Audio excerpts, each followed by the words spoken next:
Hey, what's going on, everybody? Welcome to One More Round with Josh Norris. I'm excited because we actually had a little mix-up in scheduling, so we have a great guest coming in next week. But one of our producers, Zachary Kelly, showed up today with On the Rocks. Hank's behind the mic, and we thought it'd be fun just to go back and forth. I mean, they're young entrepreneurs. They're growing their business. By the way, by the time this comes out, OTR, what's the website? OnTheRocksProductions.com. OnTheRocksProductions.com. So my team at Brandindo just got done building that. Super excited. It looks really Amazing. good. And so we're going to chop it up and just talk. If you guys get some value out of this, make sure to share it out. We are starting to grow and getting some viewers and that kind of thing. We appreciate you sharing it. So yeah, welcome, Zach. Thanks for having me, Josh. It's been a while since I've been able to be in the studio. I've been more the editing behind the scenes, the clips, thumbnails, and stuff like that. So it's nice to finally time I scheduled to be in here. It's always fun being in this room. Absolutely. Well, it's kind of funny because I saw you at the fights a couple weeks ago. Yeah. And we hadn't really seen each other in quite some time, like in person. No, I mean we had talked, especially when you were doing your health issues and when we were talking about the website. So we had definitely communicated since then, but like that face-to-face interaction, it had been like at least 2.5, not 3 months. Yeah. One of the things that we were talking about offline is how we met, and it's cool because it's a testimony to networking, but then adding value. So we were at the Hotworks grand opening about, I guess it was February timeframe. Yep. And Zach and Hank, they were out with their camera, and they every business that was a vendor there, they actually created a 1-minute video about what that company does, and they edited it for free and just sent it. And they sent it to me, and I had in the back of my mind that I wanted to get a podcast going again. And I'd hit them up and said, hey, can you guys help me with this? They helped produce a couple of mutual friends, Jack O'Hara and some of the, I think, who else you guys do? I know it is at Dave Pratt's Star Worldwide studio, but Hank manages the Switcher, and then I run his Instagram clips. All the clips you see on Instagram, I produce all those for Peter. Awesome. So, and that's the cool thing is like it's such a small world, and when you add value, like giving that free video and then the follow up, I mean, we're going to do business together for a long time, and that's what I think a lot of people need to realize is that one handshake can be something that can be a valuable relationship for a long time. And I think the thing that I had the benefit of is my dad has always been an entrepreneur. For as long as I've been alive, my dad has not worked a 9-to-5 or been a W-2 or even a 1099. My dad has been self-employed. Maybe sometimes he's had 1099 people under him, sometimes it's just him doing it. But one of the things that always stuck out to me that he did is he would go out to coffee with people, and sometimes he would take me because he wanted me to know this. And I remember this one time, they would come and they would just be talking about something, and my dad would have this little old school Lenovo tablet with him when he's doing that, and he would be at the end of the meetings, the person's talking about their business. Bam! He would send them a 30-day basic marketing plan based on their business. But my dad does a lot of venture capital now, but it used to be a lot of PR management stuff in the back of the day, and nothing. He would just send them that. It's hey, here's a basic 30-day thing, just on this one conversation. Here's the things I think you should do, and they're I didn't know this was I didn't sign anything. No, just take it. And I remember that moment stuck out for me because I remember not only those become clients, those became some of our best church friends, some of the people that were at a house at Thanksgiving, and those became pivotal people in my dad's and even our family's life. And so that was just a really insightful moment for me. So when I started On the Rocks, and we had that Hotworks event. I mean, we got clients at the other one when Mayweather was. We worked for a while with a massage company. We did the same thing. We made that little video for them. I always think that the problem people have with networking, and I know I still have it from time to time, is a lot of people ask the question, what can I get from them?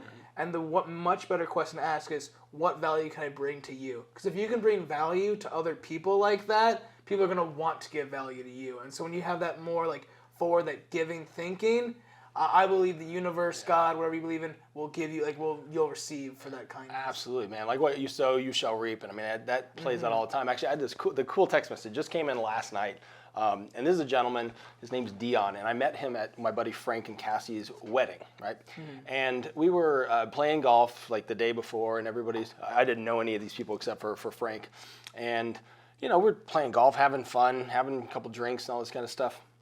I sat down with Dion, and he's in the restaurant industry, and he wanted to go out on his own. And he's a young dude, man. He's probably not much older than you, but he was ambitious, and he had like this, this chutzpah, so to speak. I just knew that he'd be successful if he did it. Mm-hmm. So I don't remember exactly what I said to him, but he called me about 2 weeks after that, and he's like, "Hey, I just wanted to give you a call. You said if I had any questions, I'm looking at doing my food truck and this." And I'm like, "Great, yeah."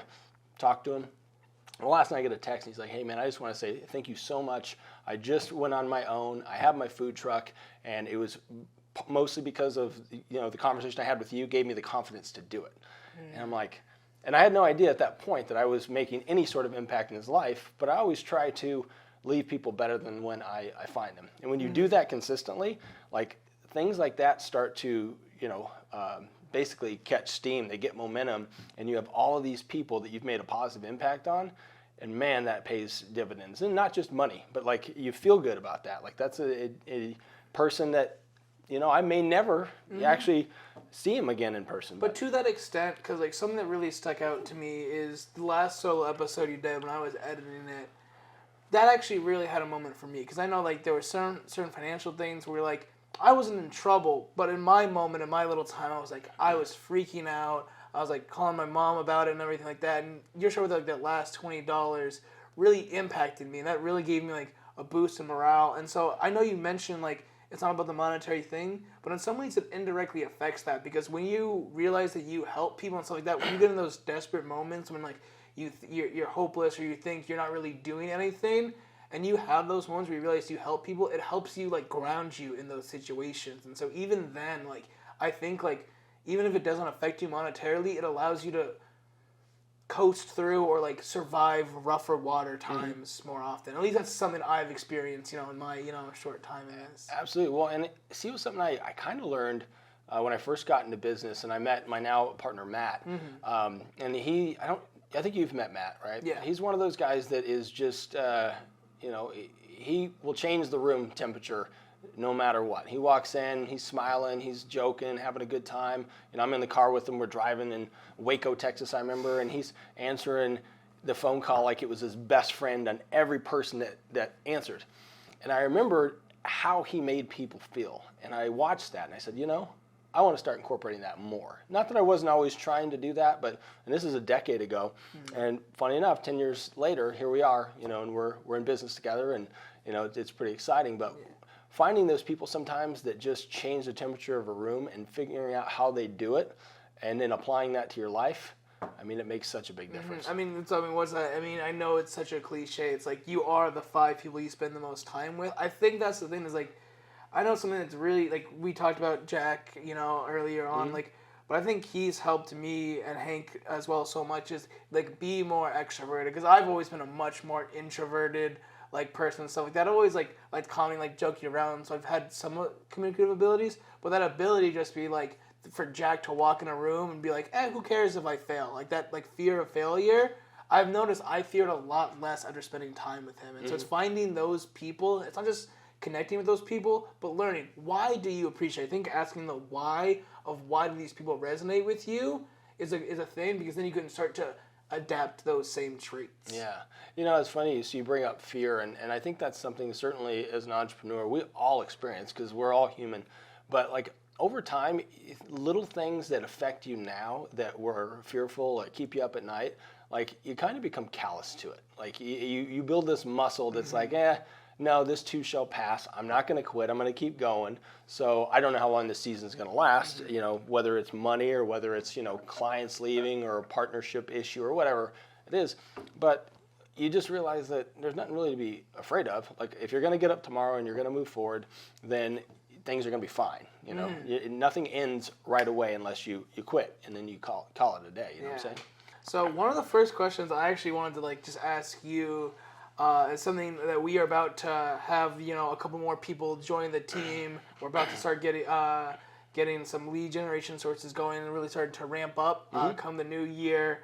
One thing that I've kind of been struggling with to figure out, and Hank can attest to me this in some stress calls that I've had, when do you know when to delegate and when not to delegate as an entrepreneur as you're growing? Because so much of these are your precious things, like you know you do it the correct way, and like you don't, and obviously it's hiring the right people and trusting that, but I don't know, just as your experience as growing from like just like, you know, solo doing everything yourself to having a full team behind you, what are some signs that you know, okay, this I shouldn't have on my plate, this is like what should your focus be on and what should you delegate? Yeah, that's a great question. So I'll kind of back up to when I started Aftershock. I was doing everything myself. I was doing graphic design business cards. I was building websites and all of these things that I had no business doing, by the way. They were terrible. I'll show you afterwards. I have my first business card I designed for myself. It is so awful. Like I share it with people and I keep it because I'm like, this is how bad I was. But I did get better and the skill got better. And because I knew how to do the stuff, I knew what to look for. And that was the big thing for me. Because with websites, you know, we build all of ours in WordPress. I could still build a website today. Is it going to be as good as Alicia and Ashley on my team or Heather on the front end design? Not a chance. And I know what it's supposed to look like. But they have the talents and abilities. But because I understood what I was trying to accomplish and I know how the things come together, I was able to start picking people to say, okay, like, you know, Rick and I have done business together for a long time. He handles all of our pay-per-click advertising today. I knew what his capabilities were because we had worked together, and I was an expert at pay-per-click advertising. Like I got Google certified, I was handling accounts, I knew the nitty-gritty, and I still do to this day. So I knew that when Jason, that used to work for me, left, and again, he had a capacity, and I knew I could teach him some things and how to do that. I knew Rick could do the same thing. So I went in and I taught him my process and how I was going to, you know, how we wanted to do it, how we managed the money as far as the PPC and the budgets on a daily basis, the types of keywords, all this kind of stuff that's really in the weeds. And then I would just watch and I would see how well an account was doing and how it was set up. And I would look for teachable moments. I would look for opportunities because I knew the nitty gritty. I knew what would have to be changed. And I never was like, man, you did that wrong or anything like that. It's like, hey, you know, let's make this adjustment. Here's why we do this. And I think coming from a place where I had learned so much, and it wasn't necessarily good, except for PPC, I was really good at that. But the website design, graphic design, I mean, I knew. Like I could, to this day, I could give somebody a tutorial on Photoshop. Now, what I'm designing is not that great? No, but I know how everything works. And those are some things that you have the same thing, right? You know how to edit. You know the way you want to edit. You know how the quality of work that you want to deliver. So when you're talking to somebody and you're hiring somebody, you can start looking for, okay, do they have capacity if they don't have the skills yet? Can I teach them the skills? And one thing that I always look for in any hire, attitude. I want to make sure they have a positive attitude. I want to make sure that they're intentional and they also deliver on things when they say they're going to do it. Because that is something I always try to do. I mean, there's been times where I failed, we all have, but when you have those qualities that can't be taught, you can't teach somebody how to have a positive mental attitude. I can teach somebody how to build a pay-per-click advertising campaign, but if they got a bad attitude about it, they're not always looking to get better, then you know they can be tough people. So look for people that are wanting to grow, wanting to get better, and then also that have that just natural positive attitude that you know they have to control their mind, right? Yeah, no, I love that advice. Something I'm kind of curious on as well when it comes to the business thing.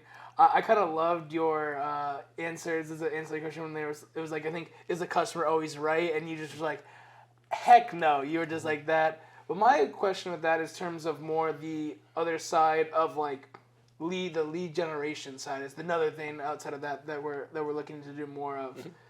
In terms of taking on clients, do you like sort of set up rules to where like you almost like, obviously with Regenerate that's less of a case, but with Aftershock, is there some level of like vetting beforehand? Is there something like of like lead control quality? Obviously that's part of that's PPC and like your ad line and stuff like that. But in terms of even then when you get on the call with them or like you sort of send invoice, are there any like hiccups or like roadblocks that we should be aware of in terms of that keeping that client quality and that lead quality? Yeah, I'll give you a couple of examples, right? So when it comes to like a new lead that comes into us, yes, I vet everything. And that's the reason I vet it is I know what a really good customer is for us, and I know the things we aren't going to be able to service the best.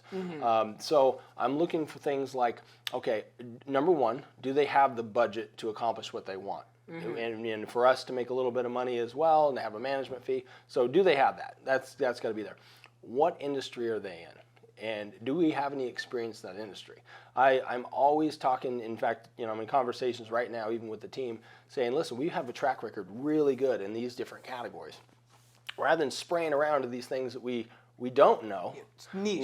let's go niche and let's get really good and continue to be really good in this thread, and we'll get referrals like crazy. So, do they have the money to be able to accomplish what they want? Do they are they in an industry that we understand and that we can help them? And then if so, then you make sure that any questions they have, objections, all that kind of stuff, you just answer them. You give them accurate timelines. So one of the things that we do, and this is a really good example, so websites. We do a lot of different websites for all kinds of different companies. You don't necessarily have to have specific knowledge on building a website other than, is it conversion friendly? Does it tell your story? Those types of things, right? So when we do a mock-up and somebody says, yeah, we want you to do our website, give them a proposal, they say, this looks good, let's sign off. So we say, here's the first thing that's going to happen. We're, based on what you told us in the discovery call, we're going to build, or we're going to design out the homepage. And then we're going to set up a call, and we're going to go over that with you so that you understand exactly why we designed it the way we did it, based on what you told us, and based on the best practices for building a website. Once you say this is good or we make the tweaks, then we're going to start building that out actually in WordPress. And then we're going to start the design of the internal pages. So we set that expectation so they know exactly what's going to happen. In fact, you guys probably just experienced this with our team, right? So because when a lead comes in and you've already vetted them and then just given them that expectation and process, that's the best way to make sure you're delivering. That why is something I really never thought about. Like, that's something that I think I definitely want to try now. It's like, because I've always explained the what, but explaining them to why in that, I think it's some, that I'm going to keep it here. That I actually really like. Yeah, because at the end of the day, and this is why I changed the process. It used to be we would email them a PDF. And just email them a blind PDF of that mock-up. Well, the problem with that is now we're leaving it to them to decipher why we did what we did. We are the experts when it comes to building websites. So I'm not going to leave that variable out there. I want to be in front of you so that I can explain it. And then as we have a conversation, you get exactly what you want. But it could be like, if they just get it and they're thinking different things and there's 50 changes back and forth. It went from multiple emails, 10 maybe emails to get that done, to literally getting it done on a call, and there might be 1 or 2 emails in addition to get that homepage done, right? And then you go into the build out. So little processes like that, and I know it kind of escapes what vetting a lead is, but I think it's important to talk about the process once somebody does come in and they are a good fit for you. Awesome. I love that. I have two more. Feel free to interrupt me with any questions you have for me or anything you want to talk about. But another one that's following it up on that. We were pretty good on it, and then obviously there were some breaks and some things, and I had to learn how to schedule my time with the 9 to 5 to fund it better. But in terms of reviews, we were pretty good on that. What's your sort of opinion when you're early and you don't have like large Google page or large review page? Do you like to do discounts for that? Do you like to just email them to ask if they can leave a review on certain things? In terms of building up that online customer feedback, what is your sort of strategy on that? So I'll never pay for a review. At the end of the day, if we delivered a quality product and service that they benefited from, I want an honest review. And I'll simply ask for it. Like with the IV company, one of the things that's one of our standard practices, somebody gets an IV, hey, how was your appointment yesterday with Nurse Tana or whoever? Oh, it was great. Awesome. Well, thank you. I hope you're feeling better. If you do get a moment, here's a link, to our Google My Business site if you want to leave a review. It's as simple as that. And the same thing, like after a project's done, I'll say, hey, is everything good? And it's kind of this offboarding of the client if it's just a website or something you're not doing ongoing like PPC or SEO or something like that. But you can say, hey, man, I hope you had a great experience. Everything satisfactory of what you expected. Yeah, awesome. Hey, if you get a minute, would you mind leaving a review and just send them a link? You don't got to pay people for that because if you give good customer service, they want to give back. I like that. And then the last question I have in my head right now, I'm sure you'll spark another thing of interest. But obviously, in the business, it's just, and then until you build momentum, there's just going to be that time in. But as someone that's looking to, now that they've gotten better at time management, looking to like focus on physical health, go to the gym, like diet more and stuff like that. And I don't even have like the family you have. What is sort of your idea of like what times? Obviously, you're gonna multitask because that's just the nature of the game. Are there certain areas, whether it's working out, is it dinner, is it where the sections where it's like this is like the 2 hours, whatever it is during the day, where I completely like put myself away and let myself recharge? I don't know how you. Yeah. Well, I mean, listen, everybody's got their own schedules and their own thing. Yeah, I've got a wife, 3 kids, and their schedules, the kids' schedule are pretty crazy right now with sports and all that kind of stuff. But there's some non-negotiables in my life. One of them is I want to be physically healthy because there was a time I was way overweight. I was in bad shape, and I still, to this day, on my dresser, I keep a picture, and it's me, my wife, and the 2 kids at the time. Vivian wasn't born.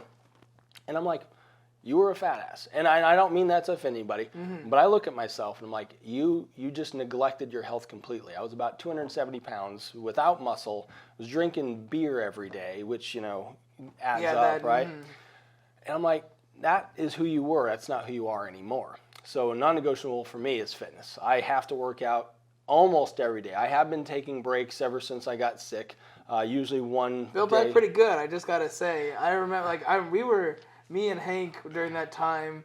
Obviously, you were super well in shape when we met you, and then got real sick and we were worried. And you thinned down quite a bit. You almost gotten all the way back. I remember. Yeah. I was also one thing. Sorry, not to interrupt your story, but something that also you did recently that I actually really loved at a personal level and stuck with me was obviously you've posted like workout like pictures or videos on your Instagram before, but recently I looked like a crazy weight. I think it was squat. You were on the squat rack, and it was a video of you failing. It's like you couldn't do it, and you just fell down and it didn't work. And you post that, and so much of like things like the highs and stuff like that, and it was just kind of like it was happy. Like the post wasn't just like, man, I'll never get it. And it was like, I don't know, like that was just kind of a cool thing to me to post that failure and just almost like it was a pride, it was like a badge of honor. I just thought it was really cool. Well, yeah, and then for those of you who don't know what it is, on my Instagram, you can see it. It's me, and I have 315, which, by the way, the week before I got it 3 times. So I don't know what happened that day, but I go down and I go up, my knees just start to buckle, and boom, I hit straight down. And it was one of those things where I'm like, that's okay. I'm gonna get it next week, and it's 315. I used to be able to do that, quite a bit more. But the fact is, I didn't know if I would ever be able to lift that heavy again. Yeah. And the fact that I got back there and showing a failure, I mean, that's the thing, man. That's why with social media, that's one of the things that bothers me. Everybody's like, oh, they're Pollyanna moments where everything's perfect. That's what they post. You know what? It's not life. No. I could either have a bad attitude about that, and thank goodness I didn't hurt myself. Or I could say, shoot, it's failure, no big deal.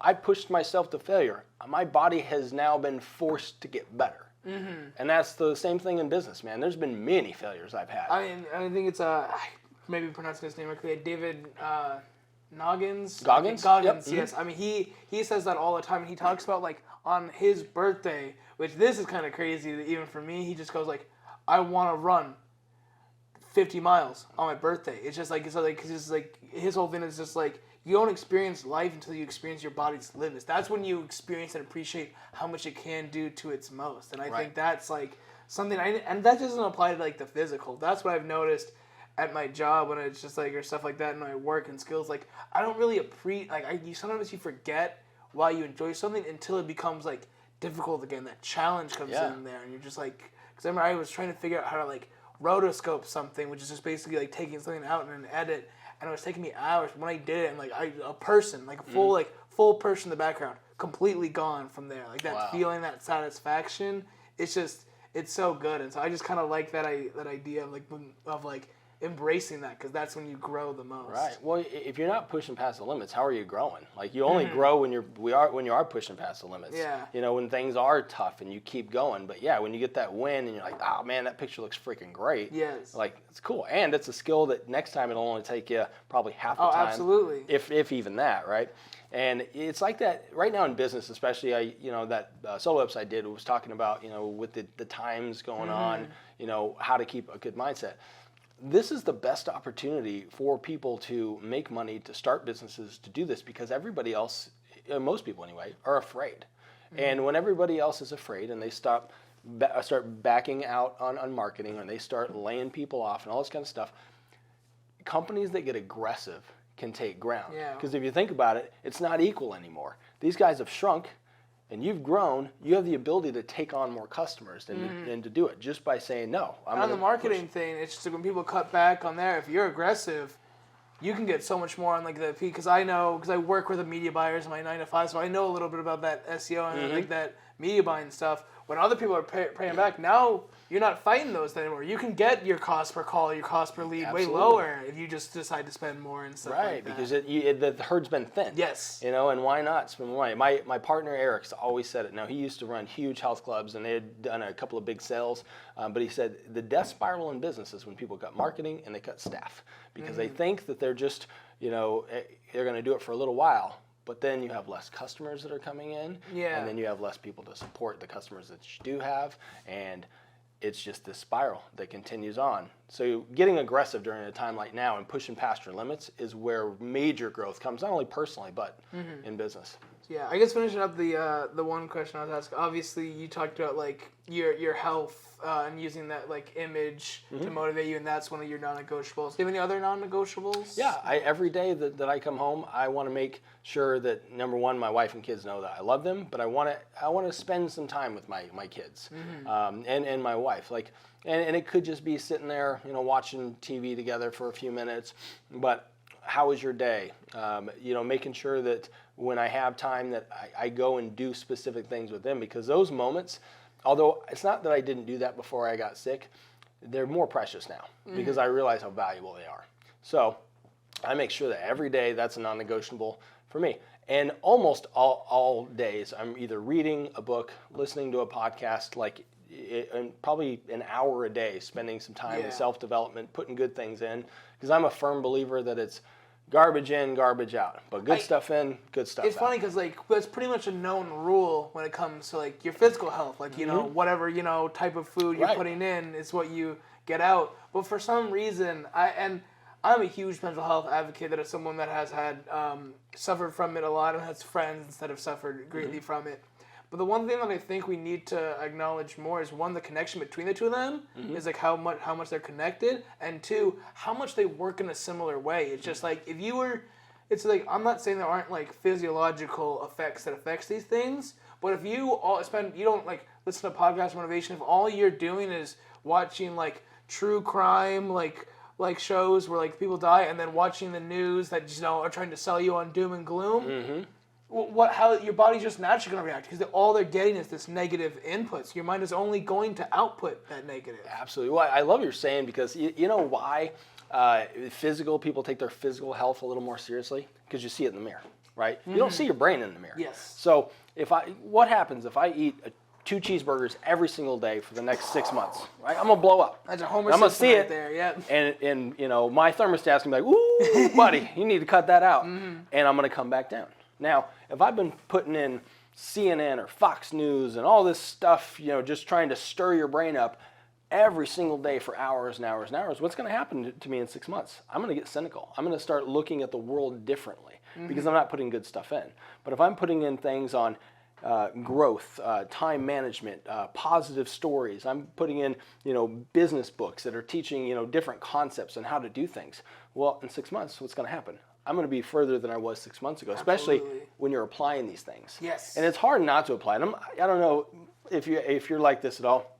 I'm one of those guys that when I'm reading something, it's the most fascinating thing to me, and I start talking about it. Oh yeah, I mean I've just recently started to get into like reading more like business and like self-help literature. But even when I was reading, I remember I think it was either 1 or 2 Christmases ago, I got a book called Save the Cat, which is a book on screenwriting.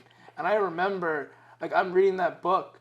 It technically took me, it's only, I think, like a 200-page book, but it took me like 3 months to get through it, because every time there'd be a new chapter of advice, I'd be like, just pull up my laptop, and I'd start, like, writing these ideas, and I'd send them to, like, friends. I'm like, oh, like, this is what we should do. Like, this is how you, like, structure a script and stuff like that. So I'm, like, the same, like, that. I think the other thing that I realized, this is just a tip for reading that I realized, is maybe some teachers, were annoying that like taught you this, but the idea of like actually like why I like physical books, even though like sometimes certain like that's why I like podcasts. So I still have like something informative audio wise when I have to do commutes and I can't physically read. But one thing about physical literature that I really like is the ability to like take a pen, highlight and stuff like that. Because there's so much when you're actively doing something that it like registers like in your brain. And so like I know like a lot of those books they like just have like a bunch of sticky notes and they're highlighted and they got like pen marks, little notes and like the margins everywhere and all that. Well, I'll tell you, so I got a few books over there. I got hundreds and hundreds at home, but some of those, if you were to pick any one of those off the top shelf there and you flip through it, you're going to see highlights. Yeah. I mean,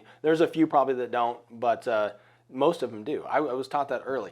One thing with me, and I don't know who this is going to resonate with. I'm going to tell a story. Anyway, I was a slow reader, and I didn't necessarily have great comprehension.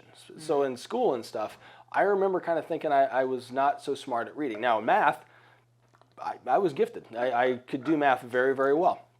And like standardized tests, I'd be the 98, 99 percentile all the time. But then the comprehension, I'd have to look at the second page. And I'd be at like the 60th percentile. And it made me so mad, but it made me hate reading. So it wasn't until I got into my first business and I had a mentor of mine who's like, hey, you're a reader. I'm like, nah, dude, I don't read. And he hands me a book and it's called The Magic of Thinking Big. He's like, cool, just read these 3 chapters, 2, 12, and 13. And the first one's on excusitis, right? Which I pronounced excusitis for a while, and in front of a group one time. Felt like an idiot. But I read those chapters, and the first one being on excusitis and making excuses. I'm like, oh, well, I'm making excuses about reading. I'm going to get good at this. I'm going to get faster. I'm still not the fastest reader in the world. And I have this thing, I'm very competitive. So in my mind, like I'm always trying to clock, it's the stupidest thing, but I'm always trying to clock how fast I can do things. Almost like your 40 timer for reading. And then the other side of my shoulder says, hey, do you want to actually get value out of this, or are you just trying to speed through it? And it toggles back and forth. Yeah, it toggles back and forth. But today, because I started building that habit, man, I probably have the equivalent of many degrees just on all the books, and I certainly could talk about business all day long, positive attitude, those kinds of things, because cumulative after 18 years since that point, it adds up in your brain. It really matters. Yeah. So I got a couple more. I don't know how much time we got, but I got a couple more non-business ones, almost to pick your brain. I might even give more of an answer, but you mentioned doing graphic design and mentioned, doing the website, stuff like that. Is there any sort of thing when it comes to like photography, movies, or stuff like that, that after having to work in some of those like creative fields that change your opinion, where it's like, okay, this is the kind of way I looked at, some of these things before, and then after, having to do some of that myself, now I look at it differently. Yeah, for me, like learning design theory was a big thing, right? So I remember there was this program, and it was called Team Treehouse, and Team Treehouse would teach you how to do design, it would teach you how to code, all these kind of stuff, and I spent probably at least 200 hours going through these programs. It was a lot of different modules, but one of them was on design theory, on how to look at a picture, how to design, simple as a flyer. What does the structure look like? How do you break it out? How do you add images that are going to support what you're doing? And getting that kind of stuff in my brain. So yeah, I look at things differently when it comes to a design perspective. And the other one's my dad. So my dad is an artist, and he's a very, very good watercolor artist, and charcoal and all these kind of things. But I remember one time he was telling me about how things are broken down in thirds, like when you're doing a painting, right? And I never thought about it, but like if you look at a picture, and let's just say it's of an ocean, the ocean's never in the middle of the picture. No. Right? Or I should say the horizon's never in the middle of the picture. It's always on a third, right? And then in the top third would be the sun, and then maybe some clouds around that. And the way things are structured like that started to make a lot more sense to me.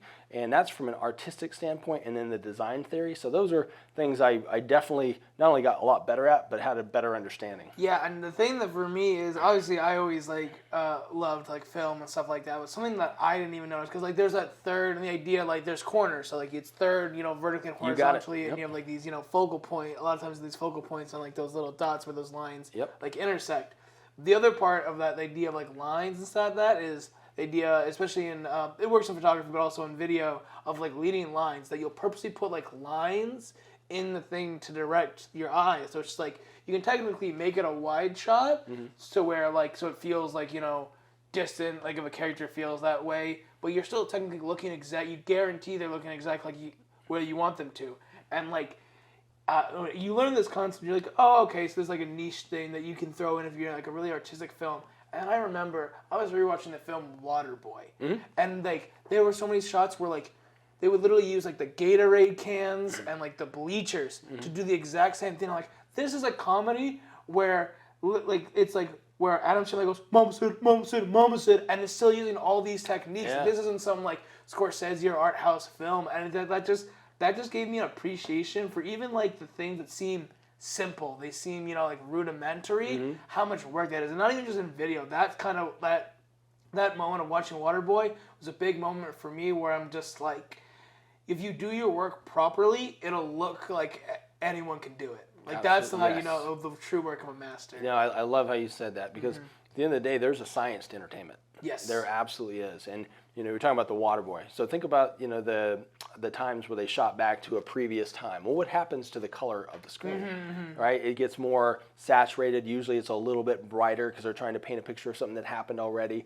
Or if you cool down a video, there's a reason behind it. You're kind of trying to give a little more melancholy type of feeling, right? But there's a science to all that. And when you understand the science, it should look natural.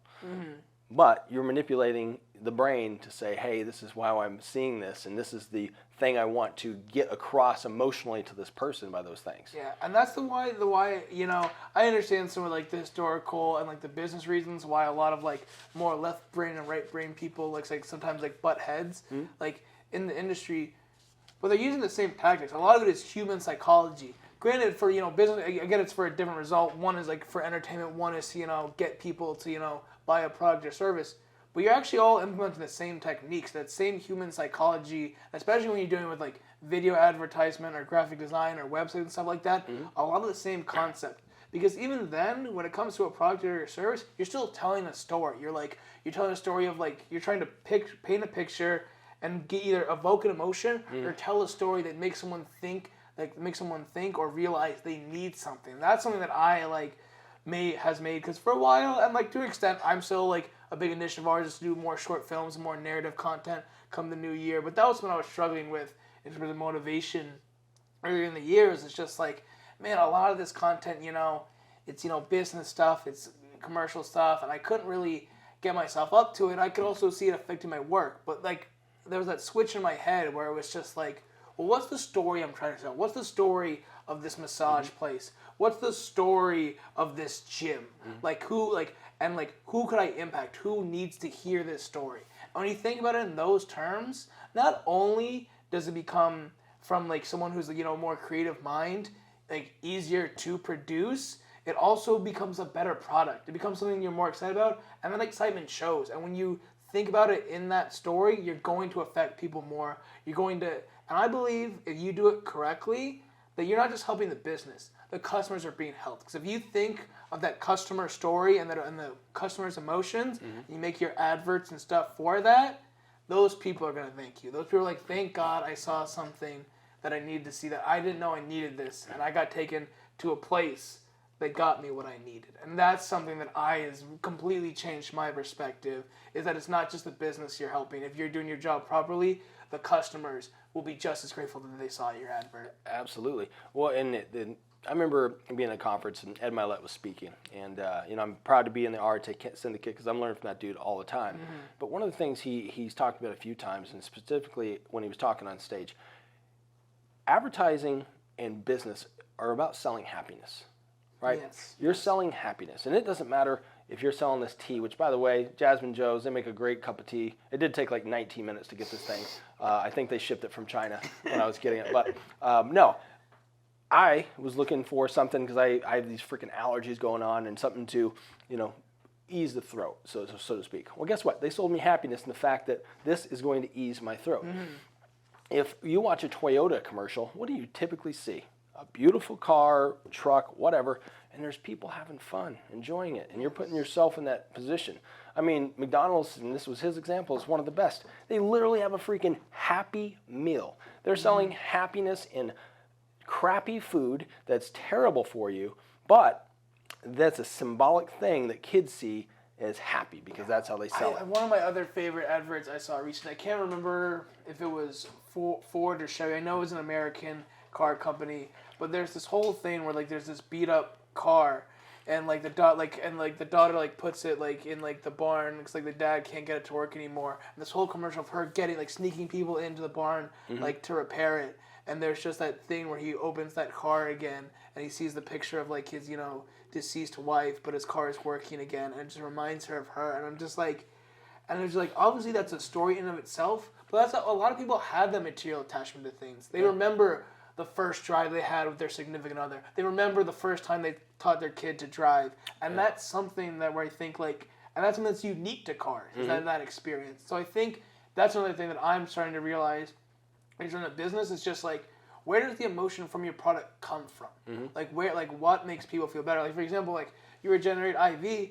I told my boss at work, because he's been sick recently and he's working from home. He was just like, man, I just want to feel like better again. I told him about like Regenerate IV, and I just told him, and I told him a story because he likes he's a big comedian guy. So like, how do I emotionally convince him Regenerate's probably the place to go for an IV? And it was when you were on Jack's podcast and you both were IV'd up, and like Jack almost like had like the bug eyes, and I showed him the clip and I told him the story, and he was laughing all like that. He's like, that's what I want, because from his perspective, because he's a bit of a little cynic and stuff like that, but even from his perspective, I got him to do the thing I know he needed to do, because from his perspective, like obviously it'll work and it'll made him feel a lot better. But even then, it's like, worst come to worst, I just get cool bug eyes like Jack did on the podcast, and so I think that's just also the really fun thing is figuring out your audience so you can tell unique stories to different audiences. Yep.